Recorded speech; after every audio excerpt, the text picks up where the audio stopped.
Bismillahirrahmanirrahim. Bismillahil malikil qudusi salam. Bismillahil ajijil hakim. Wassalatu wassalam ala sayyidina wa nabiyina Muhammad wa ala alihi wa sahbihi ajmain. Yang saya hormati Al-Mukarram Habaib, para Habib, khususnya Habib Alwi Ibnu Ali Al-Habsyi dan Habib Abdul Qadir Al-Habsyi. Mudah-mudahan kedua-duanya panjang umur, diberkahi Allah, dipanjangkan umur dan dipanjangkan serta diperbanyak rezeki dan nikmat kepada beliau. Mudah-mudahan juga Guru Mulyadi mendapatkan berkah dari Allah Subhanahu wa taala dan membawa berkah, mendapat berkah langsung membawa berkah kepada kita sekalian. Amin ya rabbal alamin. Paina insyaallah asuli kitabi Syekh Ibnu Athaillah As-Sakandari Al-Hikam. Kitab Al-Hikam ini kitab yang sangat populer juga, kita khususnya di Kalimantan Selatan dan lebih luas di Indonesia dan di dunia. Syekh Ibnu Athaillah adalah masih cucu guru daripada Syekh As-Sajili. Setelah Syekh As-Sajili muridnya Al-Mursi, kemudian punya murid yang bernama Ibnu Athaillah. Faqala al-mu'allif rahimahullah, berkata Syekh Ibnu Athaillah minggu kemarin, minggu kemarin beliau membicarakan bahwa Allah itu tidak mungkin terhijab.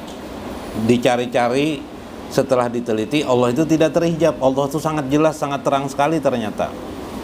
Sehingga beliau banyak sekali mengungkap kata-kata yang sifatnya membuat pertanyaan, bahwa pertanyaan itu juga sekaligus menjawab ketidakmungkinan Allah itu terhijab sebenarnya. Kenapa demikian? Siapa yang menghijab itu sebenarnya? Yang menghijab itu sebenarnya diri kita sendiri. Ya, Allah itu terang, yang menghijab itu diri kita sendiri. Seperti juga Allah itu banyak memberikan rezeki nikmat kepada kita. Lalu kenapa kita jadi sempit rezekinya? Bukan karena Allah menyempitkan rezeki kita, tapi kitalah yang menutup, menyempitkan rezeki-rezeki kita, tak karena kita tidak tahu terhadap masalah itu.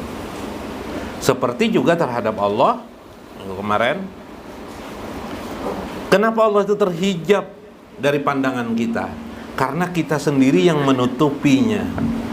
Kenapa? Dengan cara apa menutupinya? Dengan akal pikiran kita sendiri, dengan cara-cara berpikir kita, dengan kehidupan dan pergaulan kita. Karena itu beliau mengatakan lagi, kaifa yatashawwaru ayyah jabahu syai'un wa huwa alladhi johara li kulli syai'in. Bagaimana mungkin Allah itu ayyah jabahu terdinding, tidak engkau dapat lihat, padahal Allah itu zohara li kulli syai'in. Li itu menunjukkan lam, tiap-tiap sesuatu, berarti tiap-tiap sesuatu. Dalam tiap-tiap sesuatu itu, di sesuatunya itu ada lagi tiap-tiap. Di dalam tiap-tiap itu ada lagi tiap-tiap. Kayak apa tuh contohnya? Contoh. Kita ingin melihat yang namanya al-hayat. Al-hayat itu adalah hidup. Zikirnya kan kemarin hu, hai. Tarik hu, hembuskan hai. Jadi napas kita hai, hu hai, maka kita melihat kehidupan ini. Di alam ini yang disebut dengan hayat itu ternyata tidak mesti bergerak. Yang diam pun hayat. Contoh matahari.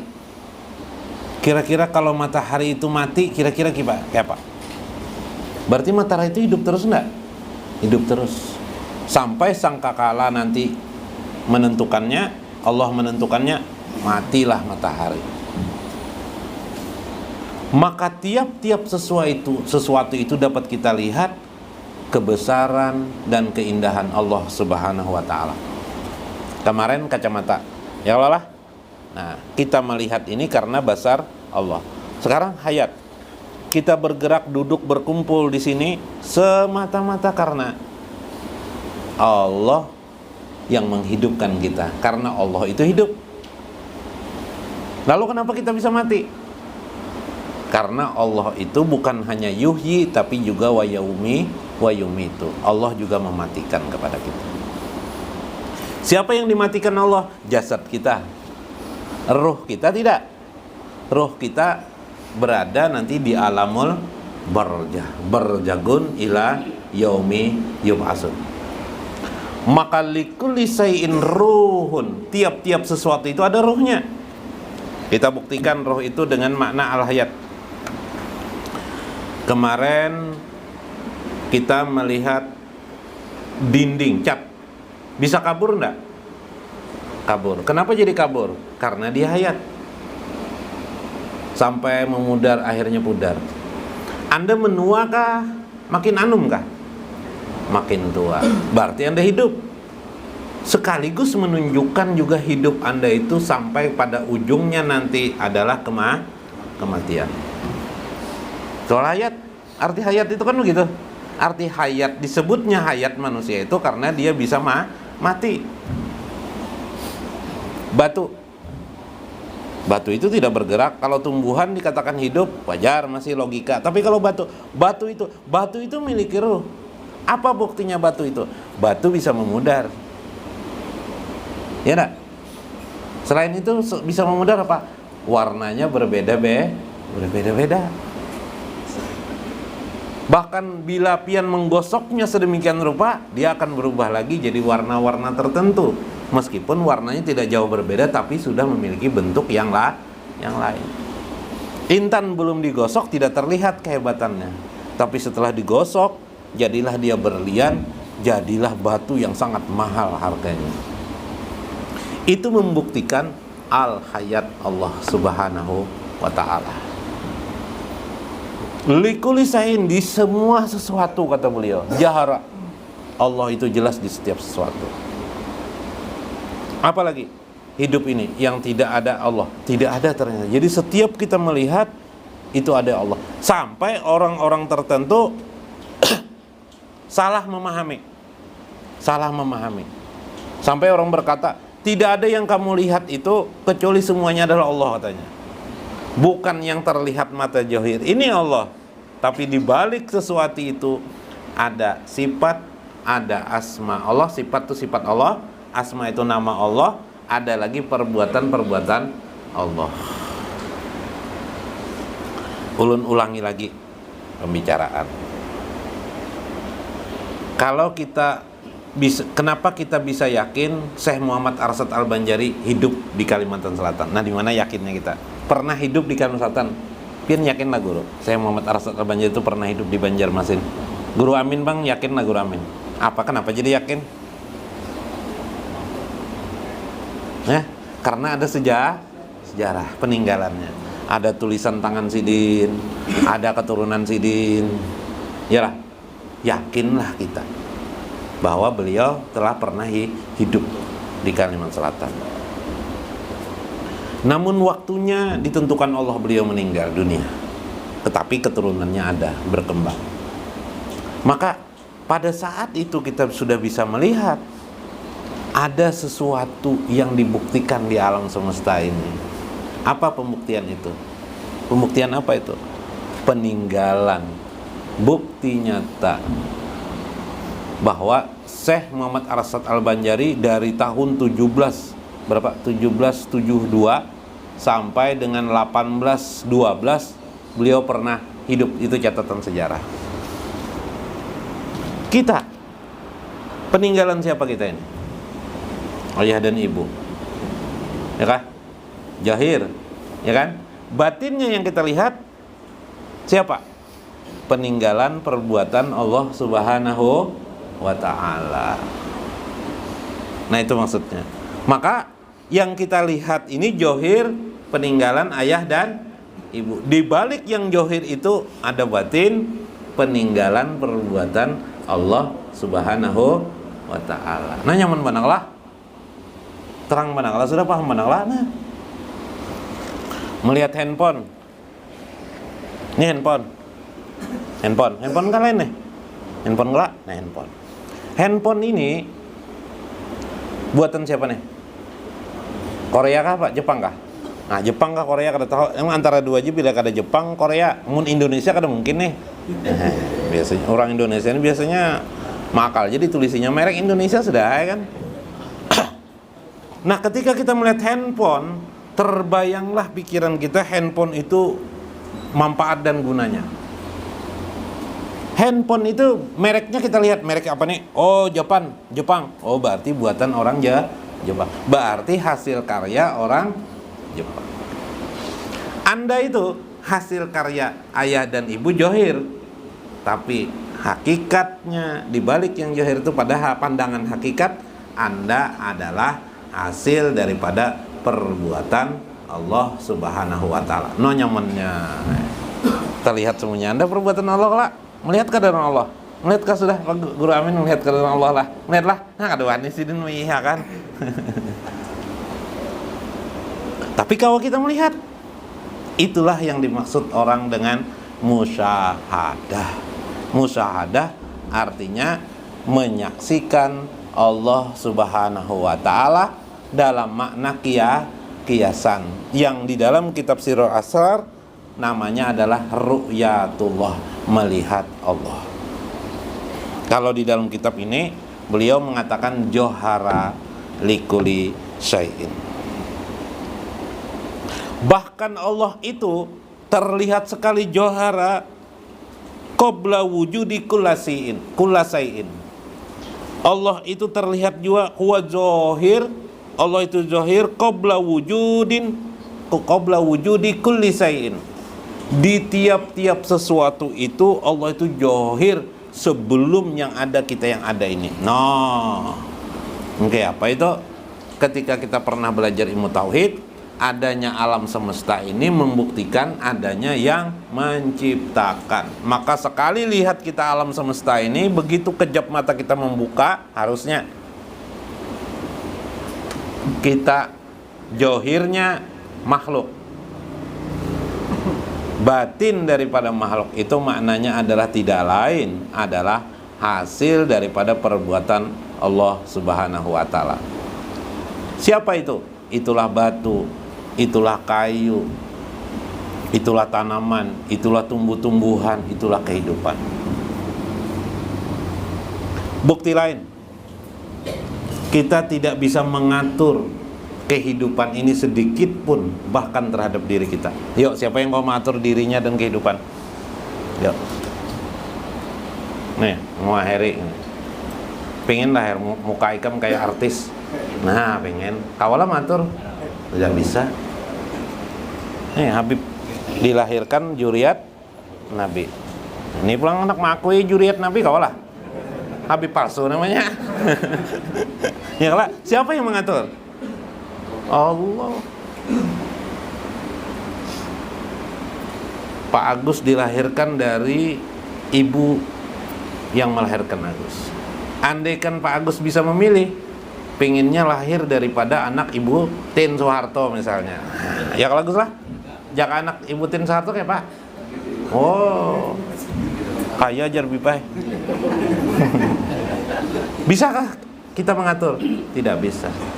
Anak kita tiba-tiba timbul 2 orang, lupa entah bagaimana, tiba-tiba 3 orang, 4 orang, tiba-tiba 13 orang biplah.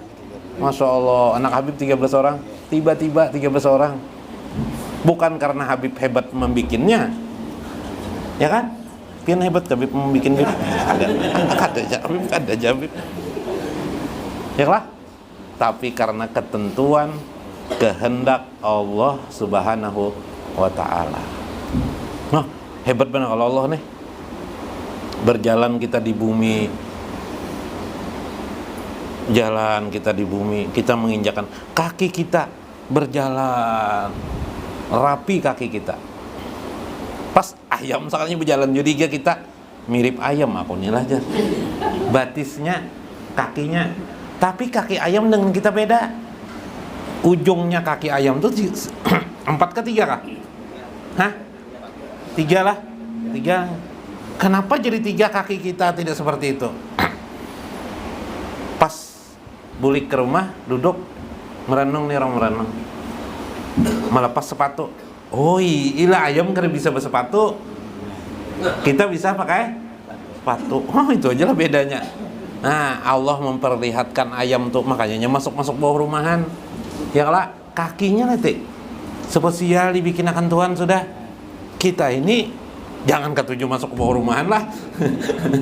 Kaki kita tidak spesial itu, tapi kalau keadaan tertentu bisa kita masuk ke bawah rumah-rumah orang. Subhanallah. Yuk kita berpikir bagaimana kira-kira mata kita seperti ayam. Oke Pak, anak sebelah sini, lawan sebelah sini nah. Dia apa berjalan? Hah? Melihat di samping itu pada di depannya lah.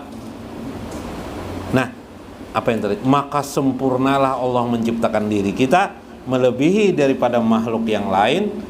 Itu semata-mata kehendak Allah Subhanahu wa ta'ala. Melihat pian ke dalam kehendak Allah. Melihatlah. Alhamdulillah melihat. Berarti di semua keadaan itu adalah kehendak Allah. Boko di sebelah sini, di sebelah sini, sebelah sini, sebelah sini, sebelah sini. Semua di tempat. Ulun duduk di sini. Yang ada sekarang kehendak Allah Subhanahu wa ta'ala. Bentuk johirnya saja ikhtiar kita, tapi hakikat yang di dalam ada kehendak Allah Subhanahu. Nah, mudah dipahami itu tanpa diperdebatkan. Jangan pakai akal, susah pakai akal. Santai aja mendengarkan nih. Sampai jam 1 malam nggak ada jadi masalah. Karena tanpa akal. Apalagi sampai jam 11, jam 10 aja selesai, makin ya mudah sekali.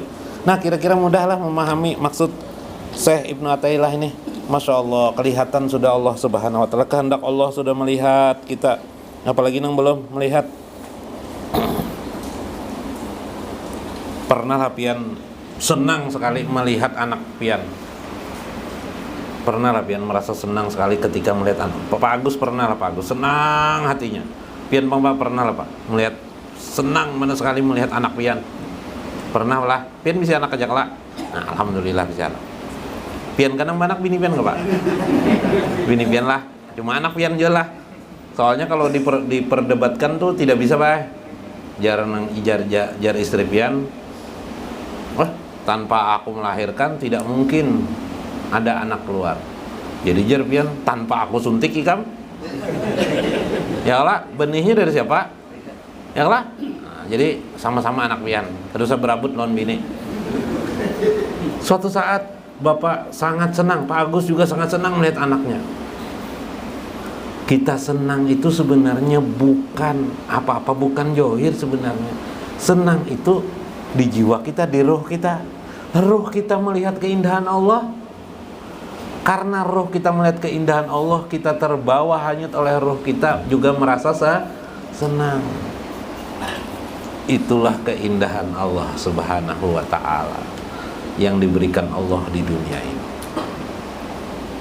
Pernah lapian berjalan ke sebuah tempat, ke daerah pegunungan, indah sekali waktu itu, terhanyut-hanyut, bahkan mungkin duduk di bawah gunung atau di bawah, duduk enak terasa ini. Ya kalau camping kah suatu saat, enak sekali tempatnya itu. Itu keindahan Allah. Itu adalah bait surga yang dibawa Allah ke di dunia. Tetesan surga di dunia. Surga yang aslinya lebih indah lagi daripada itu. Maka saat itu kita melihat jamal Allah Subhanahu wa ta'ala. Duduk waktu itu jamal. Indah sekali. Di mana pian mau duduk? Mau di kehendak, mau di keindahan Allah, mau di makam kehendak, kudrah Allah, silahkan di mana saja pilih pian. Maka di mana pian dapat merasa tertempu dan nyaman, disitulah pian dapat mengingat Allah Subhanahu wa ta'ala. Nah, kira-kira itu saja mungkin yang disampaikan oleh Syekh Ibnu Athaillah. Mudah-mudahan bermanfaat bagi kita. Wallahul muwaffiq ila aqwamit thariq. Wassalamualaikum warahmatullahi wabarakatuh.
Hare